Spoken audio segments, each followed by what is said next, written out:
Generally మనం పిల్లల్ని ఏమన్నా అడిగితే నువ్వేం పెద్దగా ఏమవుతావు అని అడిగితే ఏం చెప్తారు? నేను డాక్టర్ అవుతా, నేను ఇంజనీర్ అవుతా, నేను సమ్ ఆర్టిస్ట్ అవుతా, యాక్టర్ అవుతా, ఏదో చెప్తారు కదా. మనకు కూడా స్కూల్లో ఉన్నప్పుడు వాళ్ళు వీళ్ళు ఎవరో ఏదో అడిగేసే ఉంటారు కదా, లైక్ నువ్వేమవుతావు. డూ యూ రిమెంబర్ మనం 10th ఫేర్వెల్ టైమ్స్లో use to write a book, అదేదో బుక్ అంటాం మనం. సో దాంట్లో మనం అన్ని డీటెయిల్స్, ఫ్రెండ్స్ అన్ని డీటెయిల్స్ అన్నీ ఫిల్ చేసుకునేవాళ్ళం. ఏంటి, ఏమవుతావు, నీ అడ్రస్ ఏంటి, ఫోన్ నెంబర్ ఏంటి. And every book has a column what do you want to become అని చెప్పి. ఎంతమంది ఆ బుక్లో రాసింది నిజంగా ఇవాళ అయ్యారు? నేనైతే అవ్వలేదు. బికాస్ నేను రాసింది ఒకటి, నేను చదివింది ఒకటి, నేను అయ్యింది ఇంకోటి. రైట్. సో హాయ్, హలో, నేను అనూష. సో ఇవాళ ఒక టాపిక్ అన్నాను, లైక్ మార్నింగ్ ఒక న్యూస్ చూసాను, like exams are going to start. So ఈ exams are going to start అనగానే చాలా వరకు స్టూడెంట్స్, అంటే స్కూల్ పిల్లలు, ఇంటర్ పిల్లలు, నేను వాళ్ళ గురించి అంటే మేజర్గా నేను ఇప్పుడు ఫోకస్ చేసేది కూడా వాళ్ళ గురించే. సో వాళ్ళు ఎట్లా అంటే టెన్షన్ అయిపోతుంటారు కదా, లైక్ నాకు ఇంత స్కోర్ రావాలి, బికాస్ వాళ్ళకి ఆల్రెడీ ప్రెషరైజ్డ్గా ఉండుంటారు. బికాస్ ఇంట్లో నుంచి కూడా చాలామంది parents, I know because I used to be a teacher before, నేను చాలామంది పేరెంట్స్ని I came across, they only want marks. ఎందుకు? హౌ మచ్ ఆ పిల్లలు ఎంత నేర్చుకున్నారు అనేది చాలా ఇంపార్టెంట్. మార్క్స్ చెప్తున్నా కదా, ఒక ప్రొఫెషనల్ కోర్స్ చేసినప్పుడు, లేకపోతే ఏదైనా జాబ్ రావడానికో, లేకపోతే ఇంకేదైనా గవర్నమెంట్ ఎగ్జామ్స్, నా వరకు ఐ ఫీల్ అట్లాంటి ఎగ్జామ్స్కి మంచి స్కోర్ రావడమే ఇంపార్టెంట్. అండ్ వాటన్నిటికీ బేసే ఇప్పుడు ఈ స్కూలింగ్లో నేర్చుకోవాల్సింది కాన్సెప్ట్స్. సో ఈ కాన్సెప్ట్ మీద మీరు ఎక్కువ ప్రెషర్ పెట్టేశారనుకో, నేర్చుకునే వాళ్ళు సరిగ్గా నేర్చుకోరు. ఇది చాలామంది పేరెంట్స్ ఈ పాయింట్ మర్చిపోతారు. లేకపోతే ది ఫీల్ లైక్, లేదు నువ్వు మార్క్సే ఇంపార్టెంట్, వాడికి ఇంత మార్క్స్ వచ్చింది, నీకు ఇంత మార్క్స్ రాలేదు, నీకు ఇక్కడ ఈ కాన్సెప్ట్ నీకు వచ్చు కదా, నీకు ఎందుకు దీంట్లో తక్కువ వచ్చింది, నువ్వు ఇది ఎందుకు రాయలేదు, నువ్వు నిన్ననే ఇది చేసినావు కదా అంటారు కదా. సో ఎందుకు అంటే ఇది సొసైటల్ ప్రెషర్సా, లేకపోతే సొసైటీలో అంటే పక్కింటోళ్ళు ఏమనుకుంటారు, ఎదురింటోళ్ళు ఏమనుకుంటారు అని చెప్పేసి మన పిల్లల్ని మనం ప్రెషరైజ్ చేయడం ఎంతవరకు కరెక్ట్ అనుకుంటారు? నా వరకు అయితే ఐ డోంట్ థింక్ సో. ఎందుకు తెలుసా, ఆ ప్రెషర్ వల్ల మనం ఏం చేయలేము. ఇంకా ఇన్ఫ్యాక్ట్ చెప్పాలంటే ఆ భయంతో నేర్చుకోవడం కాదు. పిల్లలు ఏది నేర్చుకున్నా ఇంట్రెస్ట్తో నేర్చుకోవాలి. అంటే ఇప్పుడు ఫర్ ఎగ్జాంపుల్ ప్లాంట్స్ ఏంటి, why the leaves are green, ఆ క్లోరోప్లాస్ట్ ఏంటి, ఫోటోసింథసిస్ ఏంటి, ఈ కాన్సెప్ట్ రియల్ లైఫ్ అప్లికేషన్ లాగా వాళ్ళు నేర్చుకోవాలి. ఆ నేర్చుకున్నది, ప్రాక్టికల్గా నేర్చుకున్నది మైండ్లో గుర్తుంటేనే then they going to write it in the exam by their own. So బుక్లో ఎలా ఉంది, ఎవ్రీథింగ్ బుకిష్గా నేర్చేసుకొని అదే అని చెప్పేసి వామిట్ చేయాల్సిన అవసరం లేదు. ఎస్, ఇప్పుడున్న కాంపిటేటివ్ వరల్డ్లో మార్క్స్ ఆర్ సీరియస్లీ నథింగ్. మనకి ఎంత వచ్చు అనేది చాలా ఇంపార్టెంట్, ఏమొచ్చు అనేది చాలా ఇంపార్టెంట్, ఎంత మార్క్స్ వచ్చినాయి అనేది మాత్రం ఇంపార్టెంట్ కాదు.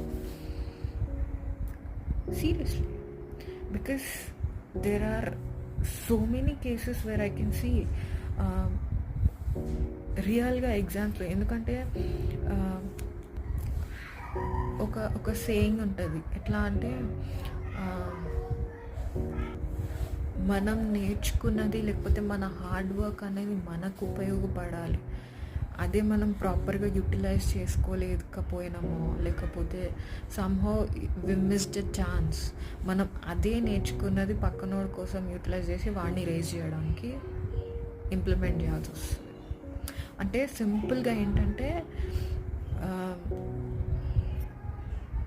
దిమాగ్ ఉన్నోడు దునియాని మొత్తం వేలేస్తాడు అని అంటారు కదా, ఏదో మూవీలో dialogue. Exactly how to live your life అనేది నేర్పియాలి పిల్లలకి. ఎస్, మార్క్స్ ఆర్ అంటే ఒక్కొక్క లెవెల్ వరకు మార్క్స్ ఇంపార్టెంట్. అంటే నువ్వు పాస్ అవ్వడానికి చాలు marks, but don't pressurize the student or the children. నువ్వు 100% రావాలి, టాప్ రావాలి, నువ్వు ఇది రావాలి, నువ్వు అది రావాలి. దే విల్, వాళ్ళకి నచ్చింది అంటే వాళ్ళకి వస్తుంది. Every student is not the same. ఇది ఎప్పటి నుంచో ఎన్నో మన జనరేషన్స్ బ్యాక్ నుంచి ప్రతి ఒక్కళ్ళు చెప్పేదే ఇది. కానీ ఎవ్వరూ రైట్ఫుల్గా అర్థం చేసుకోరు. వీఆర్ ఇన్ అ జనరేషన్, లేకపోతే we're in a society where ఇప్పుడు సబ్జెక్ట్ అనేది చాలా మారిపోయింది. ఇప్పుడు ఇవాళ ఉన్న సబ్జెక్ట్ రేపు మార్నింగ్కి వేరే అయిపోతుంది. Everything is evolving. So concept నేర్చుకోవడం చాలా ఇంపార్టెంట్. నేను పిల్లలకి కూడా అదే చెప్తాను, కాన్సెప్ట్ చాలా important. Don't focus only on marks. అంటే మార్క్స్ స్ట్రాటజీ ఉండాలి. ఎస్, ఇక్కడిక్కడ ఇంత రాస్తే, లాంగ్ ఆన్సర్ ఇంత రాస్తే ఇన్ని మార్క్స్ వస్తాయి, షార్ట్ ఆన్సర్స్ ఇన్ని అటెంప్ట్ చేస్తే ఇన్ని మార్క్స్ వస్తాయి, బిట్ పేపర్ ఇట్లా అటెంప్ట్ చేస్తే ఇన్ని మార్క్స్ వస్తాయి. Yes, calculate on those parts. But ప్రెషర్గా తీసుకొని, స్ట్రెస్గా తీసుకొని, మా మమ్మీ తిడుతుంది, మా డాడీ తిడతాడు, పక్కింటి వాళ్ళు ఇంకేమో అనుకుంటారు, నేను చదివేస్తా, మొత్తం నైట్ అవుట్ చేస్తా, మొత్తం బుక్ ఎట్లా ఉన్నట్లా బట్టి బట్టి బట్టి బట్టి కొట్టేస్తా, అదే ఎగ్జామ్లో పోయి రాస్తా, తర్వాత నాకేం గుర్తుండదు, తర్వాత నన్ను ఎవరు అడగొద్దు. సో బేసిక్గా ఏంటంటే మనం ఫోకస్ ఈజ్ వెరీ ఇంపార్టెంట్. ఎందుకంటే మేజర్గా డిస్ట్రాక్షన్స్ చాలా ఉంటాయి. అది ఎవరికైనా ఉంటాయి, పెద్దోళ్ళకు ఉంటుంది, చిన్నోళ్ళకు ఉంటుంది. డిస్ట్రాక్షన్స్ చాలా ఉంటాయి. లైక్ ఇప్పుడు నేను చదువుతుంటా, పక్కన ఫోన్ ఉంటుంది.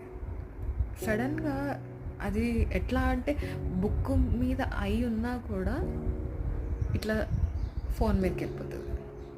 ఏం మెసేజ్ వచ్చింది, లేకపోతే ఏం వీడియో వచ్చింది, ఏం పాట వచ్చింది, రైట్? సో ఏంటంటే కొద్దిసేపు చదివినా ఫోకస్డ్గా చదవాలి. ఏదైనా కాన్సన్ట్రేషన్ అనేది ఇంపార్టెంట్. లైక్ చిన్న పిల్లలు కూడా ఈ మధ్య నేను చాలా వింటున్నా, ఎల్కేజీ పిల్లల్ని, యూకేజీ పిల్లల్ని కూడా ట్యూషన్స్ పంపిస్తున్నారు. అంతెందుకు, I have seen boards, LKG tuitions, nursery tuitions. అరే, నర్సరీకి కూడా ట్యూషన్స్ ఏముంటాయిరా? సీరియస్లీ, వాళ్ళు ఏం చదువుతారు? వాళ్ళకి ఏం తెలుసు? దిస్ సీరియస్లీ వాళ్ళు ఆడుకుంటూ నేర్చుకునే things, you making it complicated, sending them to the ట్యూషన్లో చదివిస్తారా? గ్యారంటీ అది? ఇన్స్టిట్యూషన్స్, ఎస్, ఓకే, అంటే మేబీ కాన్సన్ట్రేషన్ ఇంట్లో ఉండలేదు కాబట్టి బయటికి పంపిస్తున్నాము, అక్కడన్నా అందరితో పాటు చదువుకుంటారు అని.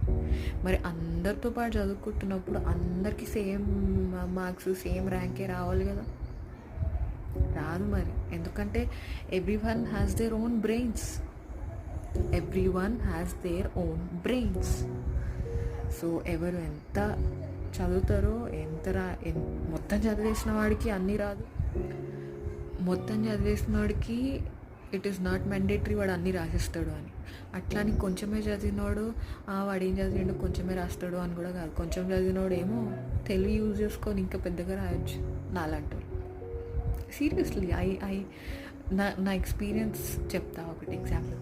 లైక్ ఎగ్జామ్లో ఇన్ని so and so like 3 or 4 answers attempt చేసేదాన్ని. టైం లేదు, you don't have time, so I have to attend. కాకపోతే నేను 3 ఆన్సర్సే రాసే, అప్పటి వరకు టైం అప్ అయిపోయింది. 4th రాయాలి, కానీ టైం లేదు. హార్డ్లీ ఒక 10 minutes ఏమో ఉంది. 10 minutesలో I cannot finish that long answer. Simple strategy, దానికి రిలేటెడ్ బొమ్మలన్నీ వేసి పెట్టిన. ఎస్, దానికి రిలేటెడ్, ఆ క్వశ్చన్కి రిలేటెడ్ లేని బొమ్మలు కూడా క్రియేట్ చేసి వేసి పెట్టినా. అండ్ యూ డోంట్ బిలీవ్, నాకు దానికి కూడా మార్క్స్ వచ్చినాయి. ఎస్, మొత్తం లేదు. ఐ టెల్ యూ కదా, only strategy to right. Have you right అనేది అదే దిమాగ్ ఉండేవాడు దునియా మొత్తం వేలేస్తాడు. ఇట్ ఈస్ నాట్ అంటే నేను వేలేస్తున్నాను కాదు, చెప్తున్నా.